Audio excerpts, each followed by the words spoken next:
오늘 다니엘 4장입니다. 다니엘 4장 1절에서 3절까지 말씀 같이 봅니다. 다니엘 4장 1절에서 3절입니다.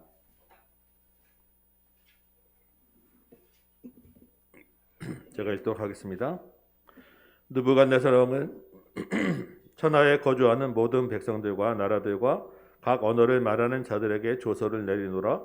원하노니 너희에게 큰 평강이 있을지어다. 지극히 높으신 하나님이 내게 행하신 이적과 놀라운 일을 내가 알게 하기를 즐겨 하노라. 참으로 크도다 그의 이적이요 참으로 능하도다 그의 놀라운 일이요 그의 나라는 영원한 나라요 그의 통치는 대대에 이르리로다. 아멘. 앉으시기 바랍니다. 오늘 이 말씀 붙잡고 하늘의 순찰자라고 하는 제목으로 여러분 같이 말씀을 나누도록 하겠습니다. 오랜만에 우리 다니엘서를 같이 봅니다. 아까 어린이 설교를 통해서 우리 다니엘서 말씀을 3장까지 말씀을 쭉 같이 보는데 한 구절 한 장면이 참 그렇게 감격스러울 수가 없어요. 앉아서 이렇게 쭉 생각하면서 이렇게 말씀을 듣다 보니까 막 그냥 눈물이 쭉 납니다. 마음이 그냥 감격스럽고 이 다니엘서는 참 굉장히 힘 있는 말씀인 것 같아요. 우리 다니엘서의 주제가 뭐라고 했죠? 하나님의 주권, 하나님이 다스리십니다. 이게 다니엘서예요. 그래서 우리가 이 다니엘서를 볼 때 첫 시간에 제가 이 다니엘서를 보는 그 안경을 한 구절 말씀드렸죠. 우리가 이런 안경을 끼고 봅시다라고 했던 게 낯선 땅에서 다니엘처럼 하나님과 함께라고 하는 그 안경을 끼고 한번 보자고 말씀드렸어요. 우리가 포로로 끌려가는 건 아니지만 우리가 이 땅 사는 것도 낯선 땅에 사는 거예요. 그렇지만 이 낯선 땅이 하나님이 다스리시는 하나님 나라라는 것을 우리가 기억하며 살자라는 것입니다. 다니엘이 뜻을 정해서 왕의 음식을 거절하고 왕의 꿈도 풀어주고 예수 그리스도가 다스리는 영원한 하나님 나라를 이야기했죠.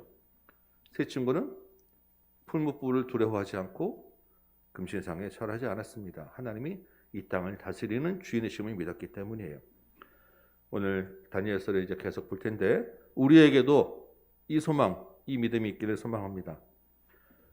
우리 여기 서울 시민 아닌 분도 계시지만 사실 서울시장이 누가 되고 대통령이 누가 되고 중요하지만 사실 누가 되든 우리의 삶이 그렇게 달라지지 않습니다. 팍팍한 건 마찬가지예요. 그런데 우리 주인이 누구냐에 따라서는 굉장히 우리 삶이 달라지는 거예요. 모든 순간에 하나님과 동행하고 하나님을 주인으로 삼는 저와 여러분 되시기를 축원합니다. 아멘. 오늘 4장 말씀 한번 볼게요. 먼저 오늘 읽었던 1절에서 3절 말씀 보면 참 이 이방 나라의 왕이 정말 놀라운 말을 하고 있습니다. 지극히 높으신 하나님이 자신에게 행하신 놀라운 일을 온 백성에게 알리노라. 그러면서 하나님 나라가 영원히 통치되리라 하나님을 찬양하고 있습니다. 다니엘의 그 중심 주제를 이 이방 왕의 입으로 지금 고백하고 있는 거예요. 이 바벨론 왕이 풀무불 사건도 경험하고 그 큰 그 신상을 풀어주는 것도 경험하고 하나님을 경험하긴 했습니다. 그런데 이런 고백을 하기에는 사장 우리가 이제부터 읽을 또 하나의 아주 놀라운 일을 경험했기 때문이에요. 이 바벨론 이방 왕이 도대체 어떤 일을 경험했는지 한번 우리 말씀을 통해서 보도록 합니다. 4절 보니까요. 느부갓네살 왕이 왕궁에 편히 있을 때 한 꿈을 꿉니다. 그리고 그 꿈으로 인하여 또 고민하고 있습니다. 여러분 이 편히 있을 때, 평강할 때라는 것을 잘 기억해 두시기 바라요. 이때가 조심해야 할 때입니다. 일단 왕이 바벨론의 모든 지혜자들을 다 부르죠. 이전에보다 왕이 많이 친절해졌어요. 꿈 내용을 이야기해 줍니다. 그런데 이번에도 역시 아무도 그 꿈이 무슨 뜻인지 해석해 주지 못하는 거예요. 이 시점에서 누가 등장하겠습니까? 역시 꿈하면 다니엘이죠. 근데 다니엘을 소개하면서 본문이 뭐라고 이야기합니까? 왕이 이야기하는데 그 안에 거룩한 신들의 영이 있는 자라고 하면서 다니엘을 불러요. 이 왕도 이제 다니엘이 하나님과 함께 한다는 것을 인정하고 있다는 것입니다. 다니엘서 중간에 이렇게 수시로 이방 왕의 입을 통해서 여러 환경을 통해서 하나님이 모든 나라와 개인을 다스리고 계시다라는 것을 계속해서 좀 반복 강조하고 있다는 것입니다. 자, 이제 10절 볼게요. 왕이 다니엘에게 꿈을 이야기해 주죠. 땅의 중앙에 한 나무가 하늘에 닿을 정도로 높이 자랐습니다. 그래서 그 나무가 아주 땅 끝에서 다 보일 정도예요. 그 잎사귀와 열매로 만민이 먹었고 들짐승과 새가 그 가지 그늘에 다 깃들었어요.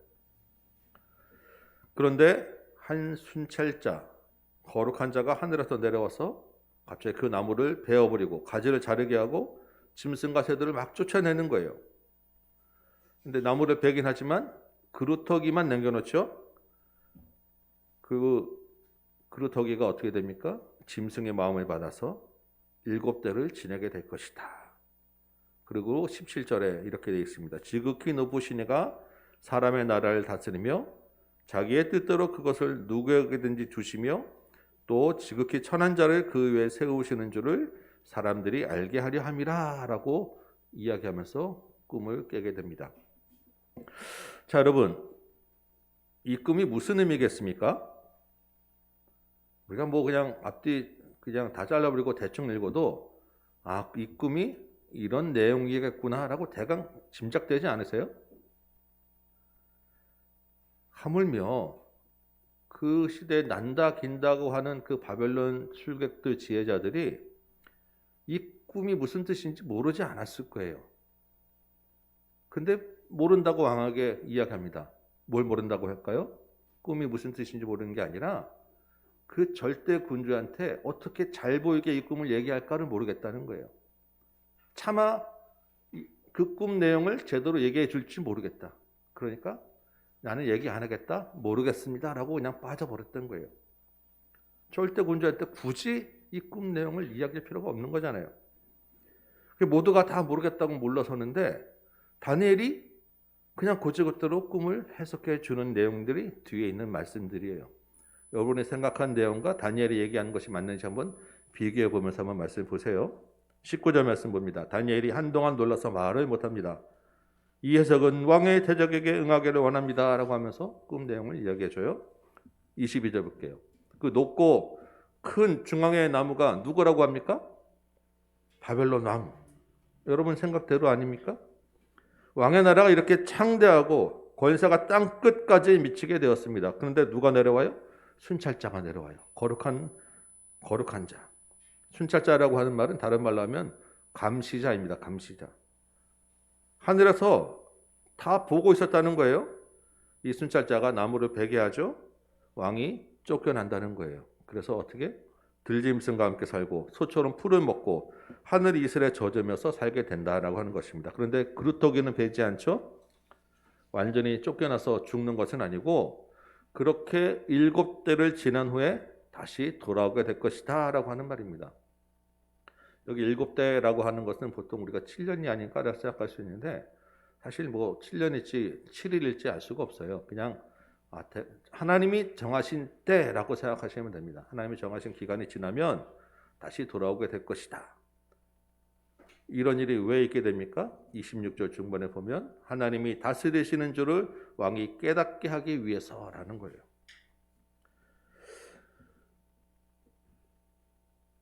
여러분, 바벨론 왕이 높은 나무가 된 것은 왜 그렇습니까? 바벨론 왕이 능력이 있어서이겠습니까? 아니죠.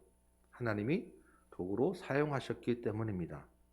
그래서 남쪽 유다를 비롯해서 그 주변 모든 국가들을 정복하고 큰 제국을 이룰 수 있었어요. 그러면 이 왕이 어떻게 해야 되겠습니까? 하나님이 하신 줄 알고 하나님이 다스리신 줄 알고 겸손해야겠죠. 그런데 그렇지 않았다는 거예요. 자기 나라의 지혜자들에게조차 왕이 어떻게 했어요? 처음에는 꿈을 가르쳐 주지도 않고 꿈을 맞추라고 하면서 못 맞추면 다 죽여버리겠다고 굉장히 포악하고 굉장히 그 교만한 왕이었어요. 아니 자기 그 중요한 그 지혜자들한테도 그런 정도면 일반 백성에게는 오죽했겠으며 식민지 백성에게는 얼마나 교만했겠습니까? 하나님이 그냥 둘 수 없었던 거예요. 그런데 다니엘이 어떻게 합니까? 꿈을 그대로 해석해 주죠. 그리고 최고의 진정성을 담아서 왕에게 권면하고 있습니다. 27절 왕이시여 이 말을 잘 들으십시오. 공의를 행하고 가난한 자를 긍휼히 여기셔야 합니다. 그러면 왕이 평안할 수 있습니다. 여러분 한번 생각해 보시기 바랍니다. 성경이 이 이방 왕의 꿈을 이렇게 자세하게 풀고 기록하면서 말하고 있는 그 의도가 무엇일까요? 성경이 무슨 말을 하고 싶어서 지금 이런 꿈 내용들을 앞에 처음에 본문에서는 꿈이 이렇다라고 하고 두 번째 다시 다니엘이 풀어주면서 꿈 내용을 하면서 다시 반복해서 이야기하고 있어요? 이유는 17절 말씀 때문이에요. 26절 똑같은 말씀입니다. 하나님이 사람의 나라를 다스리시며 자기의 뜻대로 그것을 누구에게든지 주시는 줄을 알게 하기 위함이었다라는 것입니다. 하나님이 자기 백성 이스라엘도 지키지 못하는 신이 아니라 당대 최강대국 바벨론을 포함한 모든 나라, 하나님을 알든 모르든 모든 사람의 일을 주관하시는 분이심을 알게 하기 위해서 성경이 지금 이렇게 기록하였고 바벨론 왕을 꿈을 꾸게 하였고 다니엘 통해서 해석하게 했다는 것입니다. 그런데 그 하나님이 다스리시는 통치 원리가 뭐냐는 거예요. 하나님이 다스리심을 알게 하기 위해서 알겠습니다. 그럼 하나님은 무엇을 가지고 어떤 기준으로 다스리십니까? 바로 그게 27절 말씀 오늘 읽었던 공의라는 것입니다. 공의. 이걸 알게 하기 위함이라는 거예요. 여러분 구약 성경 곳곳에 보면 하나님이 세상을 공의로 다스리시다. 공의로 하나님이 주관하신다는 말은 여러 번 나옵니다. 미가서 보면 6장 8절에 여호와께서 내게 구하시는 것은 오직 정의를 행하는 것이다 라고 이야기해요. 이사야서, 아모스서, 시편 여러 구절에 하나님은 공의를 행하는 자, 공의를 원한다는 말을 꼭 여러 번 반복해서 말씀하고 계세요. 여러분 공의라는 것이 무엇입니까? 공의와 정의, 의를 행한다라는 것이죠. 의가 뭐예요? 옳다는 것, 옳은 것을 행하는 것, 이게 공의와 정의를 행한다라는 것인데 그러면 뭐가 옳으냐는 거죠. 옳은 게 뭐냐는 거예요. 많은 사람들이 지혜자라고 하는 것이 의가 이런 것이다, 공의는 이런 것이다, 정은 이런 것, 정은 이런 것이다 이야기합니다. 다 좋은 말이에요. 그런데 성경에서 공의라고 할 때, 정의라고 할 때 무엇을 의미하느냐 이게 제일 중요하지 않겠습니까? 왜? 정말 의로우신 분은 하나님이시기 때문에 사람들이 아니잖아요. 사람들이 아무리 의가 이런 거라고 하더라도 정말 의로우신 분, 정말 공의로운 분은 하나님이시기 때문에 하나님이 말하는 공의가 뭐냐는 거예요. 성경에서 공의와 정의를 행하라고 할 때 구체적인 그 실천 행동으로 따라붙는 말씀이 있습니다. 공의와 정의를 행하라고 하면 항상 이 말씀이 뒤에 따라붙어요. 이게 공의의 실천이다라고 하는 게 그게 뭐냐? 오늘 본문에 있는 가난한 자를 긍휼히 여기라는 것입니다. 가난한 자를 긍휼히 여기라라고 하면 우리는 먼저 떠오르는 게 불우이 돕기 성금 내는 거겠죠. 물질 조금 주는 거. 성경에서 이야기하면 밭에 있는 이삭을 다 주지 말고 과일 다 따지 말고 물론 물질적으로 가난한 자를 돕는 것, 내게 있는 거 나눠주는 것, 긍휼히 여기는 것이고 굉장히 중요한 실천입니다. 그런데 성경이 말하는 가난한 자를 긍휼히 여기라고 하는 것은 그보다 훨씬 더 큰 범위를 이야기해요. 가장 먼저 성경에서 강조하는 것은 재판을 구부러지게 하지 말라는 거예요. 가난하기 때문에 재판을 억울한 재판을 받게 하지 마라. 가난하고 약하기 때문에 저울추를 속이지 마라. 가난하고 약하다고 폭력을 행하지 마라. 억압하지 마라. 무시하지 마라. 돈 몇 번 주면서 나보다 못하게 여기고 내 돈 받았으니까 너는 나보다 밑이야. 이렇게 이거 하지 말라는 거예요. 억압하고 종으로 삼지 말라는 것입니다. 이게 긍휼히 여기는 거예요. 우리가 그냥 얼핏 생각하면 하나님은 사회주의자인가? 하나님은 공산주의자인가? 그런 게 아니에요. 하나님은 사회주의자도 공산주의자도 민주주의자도 아닙니다. 이런 우리의 말하는 어떤 주의를 가지고 이렇게 말씀하시는 그런 하나님이 아니죠. 내가 생각하는 옳다는 범위를 훨씬 넘어서는 그런 하나님의 옳음이 여기 있다는 것입니다. 가난한 자를 긍휼히 여기는 것이 왜 공의와 연결될까요? 여러분 가난한 자를 이렇게 하나님 생각하신 대로 정말 가난하기 때문에 재판에서 억울함 받지 아니하고 저울추에 속임을 당하지 않게 하고 가난한 자를 긍휼히 여기면 그 사회가 어떻게 되겠습니까? 그 사회가 공의와 정의가 세워지는 사회, 평등한 사회가 되는 거예요. 지금처럼 사회적 불평등 때문에 세대 간의 갈등이 있고 분노가 일어나는 시대에 하나님의 공의가 세워지는 것이 절대적으로 필요하지 않겠습니까? 이게 하나님이 다스리는 나라, 하나님을 믿는 나라든 믿지 않는 나라든 모든 세상 나라에 공통적으로 하나님이 적용하길 원하는 통치 원리라는 것입니다.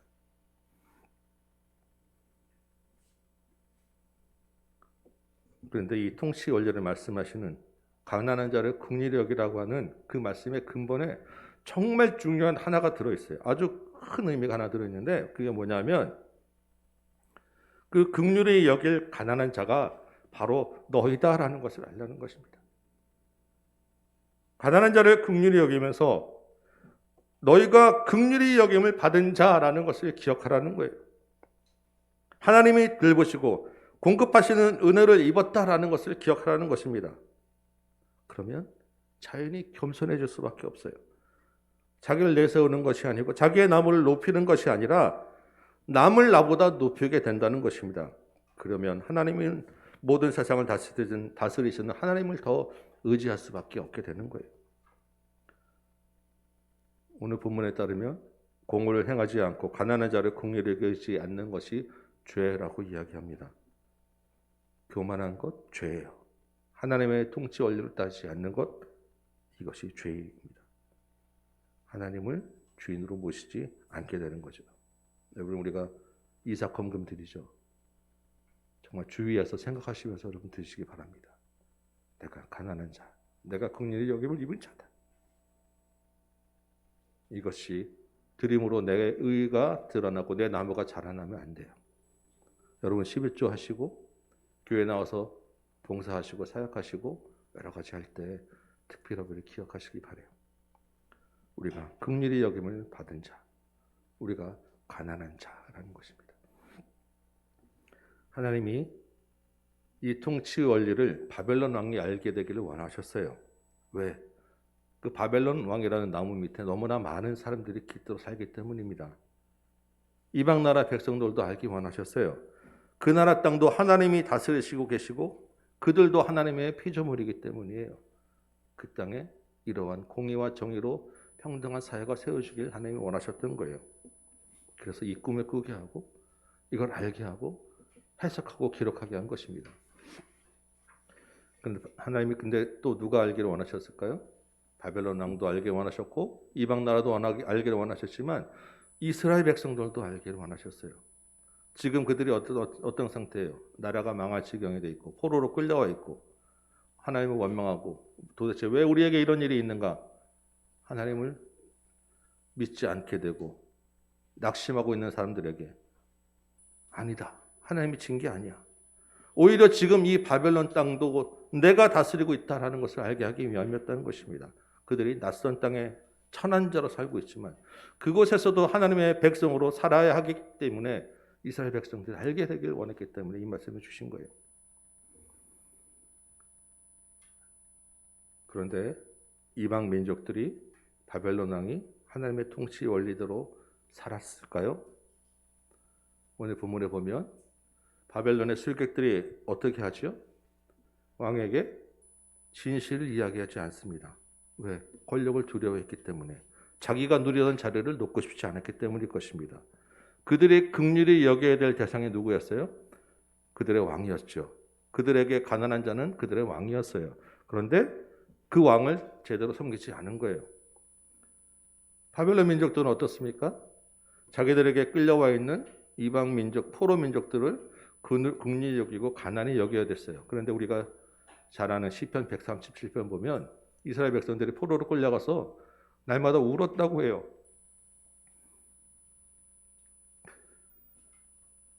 그 사람들이 바벨론 강변에다가 버드나무에 수금을 걸어놓고 울었다. 왜?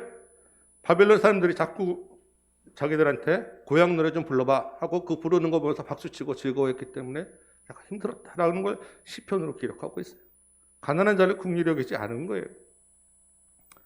다른 사람은 몰라도 이런 꿈을 꾼 바벨론 왕은 그래도 정신 차리고 하나님의 통치 원리대로 가난한 자를 긍휼히 여겨야 되지 않았습니까? 그런데 28절 볼까요? 이 모든 일이 다 느부갓네살 왕에게 임했다라고 합니다. 이 모든 일이라고 하는 것은 나무가 배임당하고 정신을 잃고 짐승처럼 사는 일이었겠죠. 12달이 지난 거예요.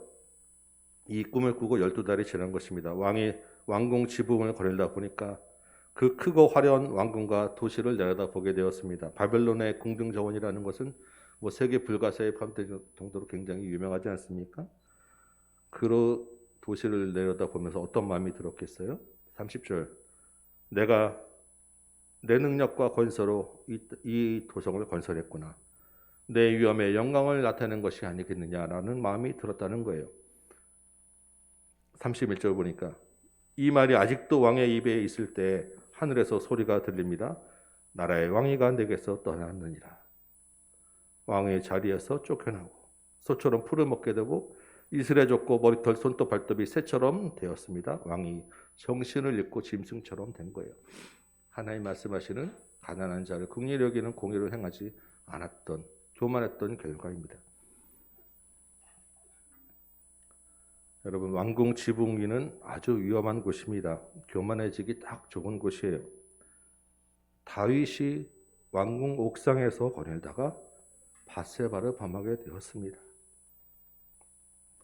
우리 교회 옥상은 사실 별 볼 일이 없어요. 우리 건물이 높지도 않고요. 올라가 봤자 이 파이프 기둥을 다 막혀가지고 밖이 보이지도 않아요. 그래서 사실 올라갈 일도 없죠. 얼마나 감사한지 모르겠어요. 지난주에 우리 이 건물 주인하고 잠깐 통할 일이 있어 통하다 보면서 우리가 이렇게 그냥 교대로 나와서 예배 드립니다 했더니 옥상에 가서 다 모여서 예배 드리라는 거예요.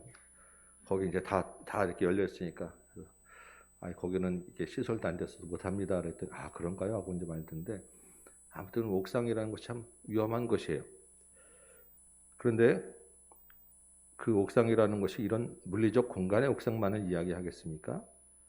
그런 게 아니겠죠. 스스로 자기 자신을 주인공으로 만들고 자랑하는 것, 나를 하늘의 그 달만큼 높은 나무로 만들고 생각하는 것, 지나온 일들 생각하면서 아 그때 내가 참 잘했어. 그 큰 성읍에 깃들어서 내 덕분에 먹고 산다는 것, 나 때문에 이런 일이 잘 됐어.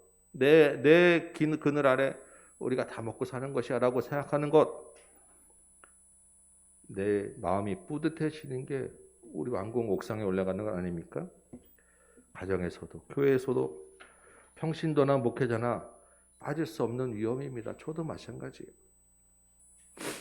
설교 준비를 하다가 문득 오바댜 말씀 한 절이 생각이 났어요. 여러분 오바댜 같이 말씀 나눈 기억하세요? 오바댜는 에돔의 죄를 지적하는 말씀인데 거기에 처음 시작할 때 이런 말씀이 있어요. 너희 마음의 교만이 너를 속였도다. 여러분 기억나세요? 거기서 그 교만이 뭐라고 제가 말씀드렸죠? 그 오바댜에서 말씀하시는 교만이라고 하는 것, 자기 기만이었어요. 스스로를 가난한 자로 낮춰야 되는 게 아니라 스스로를 왕궁 위 지붕 위에다 올려놨던 거예요. 스스로 하늘에 닿은 나무라고 착각했던 것입니다. 이 무서운 교만이 하나님 앞에 엄청난 죄가 된다는 거예요. 여러분 이 교만한 자의 전형적인 특징이 뭔지 아십니까? 내가 교만하다는 걸 모르는 거예요. 그래서 스스로 속게 되는 것입니다. 우리가 얼마나 교만한지 한번 생각해 보셨어요? 가난한 자를 긍휼히 여기지 않는 것, 이게 교만이라고 말씀드렸죠. 여러분, 이 긍휼의 반대를 뭐라고 생각하세요? 돕지 않는 것? 이해하지 않는 거예요. 상대를 이해하지 않는 것. 상대와 소통이 되지 않는다? 내가 상대를 긍휼히 여기지 않는 거예요. 상대와 말이 안 통하고 내가 고집불통이 돼간다? 상대를 나보다 밑에 있다고 생각하기 때문에 그런 거예요. 교만하다는 것은 결국 다른 사람을 이해하지 않는다라는 것입니다. 자기 자신만 생각하는 게 교만이에요. 여러분, 제일 교만한 상대가 누구겠어요? 여러분이 생각할 때 여러분이 제일 교만한 상대는 여러분의 배우자하고 여러분의 자녀일 거예요. 집에서 소통이 되지 않고 집에서 뭔가 문제 있다? 서로가 교만한 것입니다. 여러분 자녀에게 문제가 있다? 여러분이 교만한 거예요. 습관적으로 우리는 자기 자신을 먼저 내세우는 것에 익숙해 있어요. 가정에서 자기가 교만한 줄 모르고 산다는 것입니다. 먼저 가정에서 잃어버린 긍휼을 회복하시기 바라요. 우리 가정도 역시 하나님이 다스리시는 공동체예요. 우리 교회 공동체 교만하기 정말 딱 좋은 곳이에요. 다른 사람을 이해하지 않고 판단하기 딱 좋은 곳. 그래서 드러내진 않지만 속으로 자기 자신을 속고 속으로 이 사람 저 사람 판단하기 좋은 것이 교회 공동체입니다. 이 교회 공동체도 하나님이 다스리시는 공동체예요. 여러분, 겉으로뿐만 아니라 진심으로 긍휼히 여기시기 바랍니다. 우리 다니엘을 볼까요? 왕의 꿈을 2번이나 풀어줍니다. 그런데 자기 자신을 내세우지 않아요. 첫 번째 꿈 풀어줄 때 아까 나왔었지만 어떻게 하죠? 왕에게 시간을 달라 하고 하나님께 가서 묻고 기도합니다. 하나님이 깨닫게 해주시죠? 어떻게 하죠? 왕에게 가서 내가 풀었습니다. 아니요. 하나님께 먼저 찬양하고 하나님을 높이죠. 왕 앞에서도 이거는 내가 푼 것이 아니라 하나님께서 알려주신 것입니다 라고 이야기를 합니다. 그 꿈을 풀어주면서 다니엘도 높은 자리에 앉게 됐어요. 그런데 지금 2번째 꿈 이야기할 때 어떻게 합니까? 그 자리를 지키기 위해서 입 닫지 않아요. 그 자리 때문에, 그 말 때문에 자기가 죽게 되는 것 두려워하지 않아요. 이 바벨론은 절대 군주는 어떤 사람이에요? 이스라엘 민족으로 치면 원수 같은 사람입니다. 그 사람한테 진실을 얘기해 주지 않아서 이 사람이 잘못되게 되는 것, 원수, 이스라엘 백성들에게는 속이 시원한 일이에요. 그럼에도 불구하고 진정을 담아서 다가올 환난을 피할 것까지 같이 권면을 해주는 게 다니엘입니다.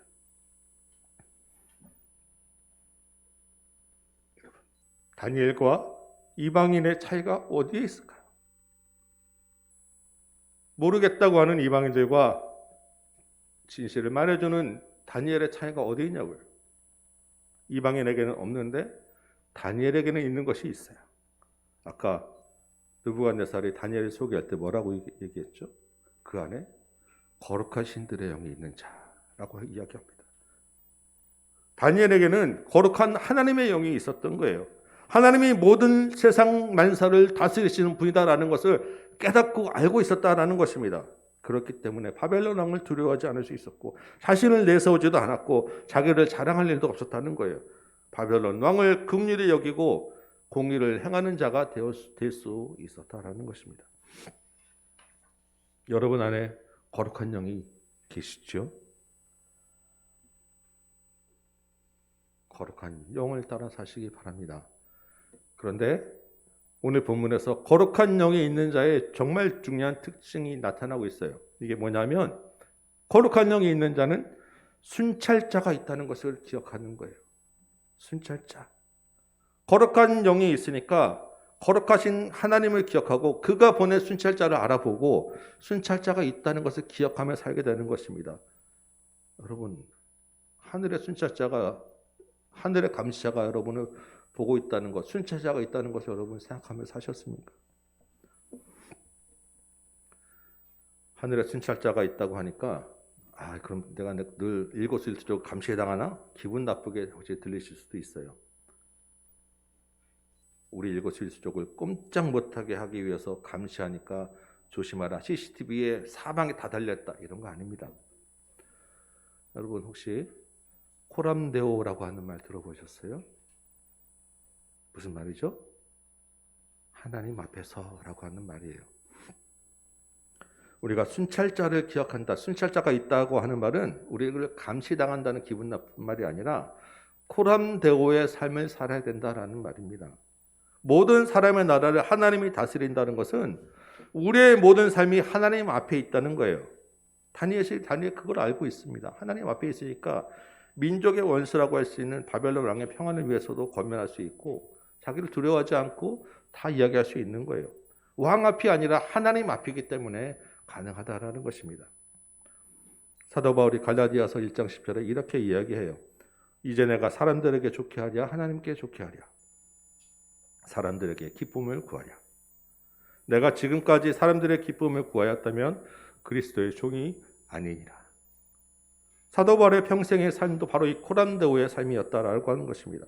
이 코람데오를 기억하고 산다면 우리의 삶이 당연히 달라지지 않겠습니까?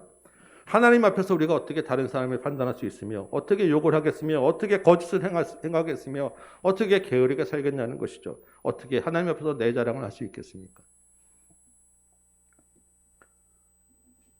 그런데 우리 인간이 참 연약해요. 기억이 잘 안 나요. 점점 기억력이 떨어집니다. 제가 이 코람데오라는 말을 처음 들었을 때는 제가 아마 중학생 때 정도였던 것 같아요.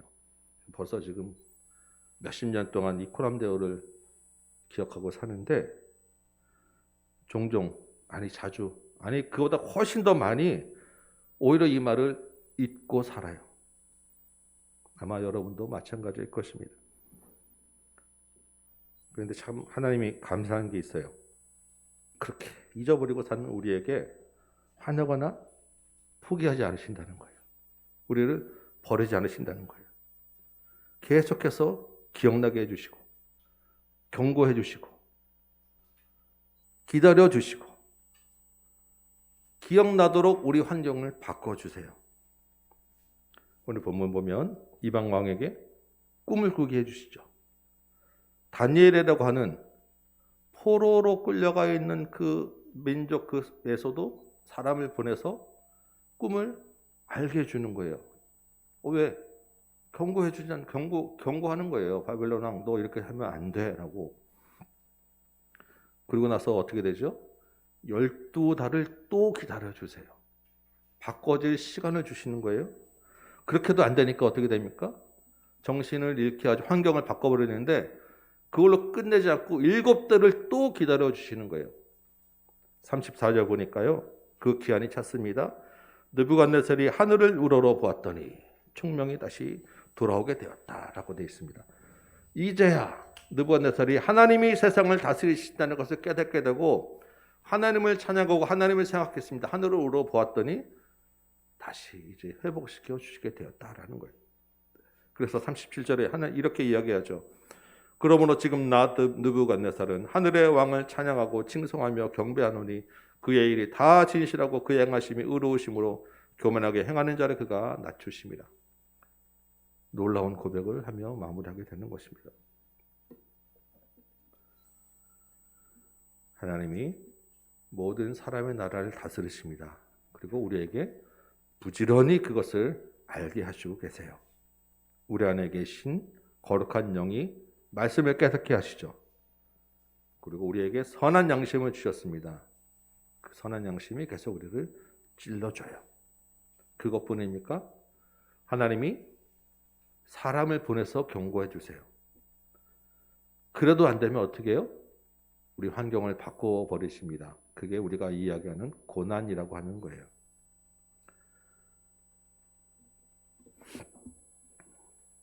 시편 49편 20절에는 이런 말씀이 있습니다. 존귀하나 깨닫지 못하는 사람은 멸망하는 짐승 같도다. 하늘의 하나님이 오늘도 다니엘보다는 훨씬 못하고 수십 년 동안 코람데오를 기억하지 못하는 이 부족한 삶을 통해서라도 여러분에게 깨닫게 하시는 말씀이 있으시면 붙잡으시기 바라요.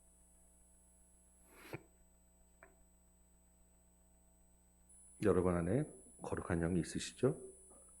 이 거룩한 영이 우리에게 모든 세상을 하나님이 다스리고 계시다는 것, 하나님의 순찰자가 있다는 것, 우리가 하나님 앞에 있다는 것을 알게 하십니다. 평안할 때, 하나님이 말씀하실 때, 하나님이 시간을 주시고 기다려 주실 때 깨달으시기 바랍니다. 그러면 그 여러분의 평안함, 여러분의 형통함이 길게 될 것입니다.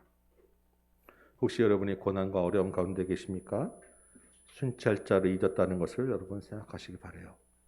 내 안에 교만함이 있었구나. 자기 기만, 하나님을 주인으로 삼지 않았던 것, 공의를 행하지 않았던 것, 가난한 자를 궁일히 여기지 않았던 것 돌아보시기 바랍니다. 그리고 하늘을 우러러 보시기 바랍니다. 우리가 또 이 한 주간 낯선 땅에서 살게 되지요. 우리 홀로 사는 것이 아닙니다.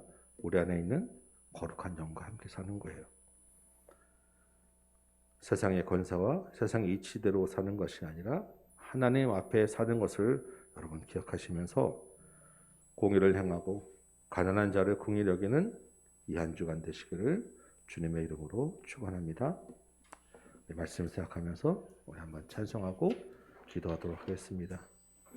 찬송가 370장입니다. 370장.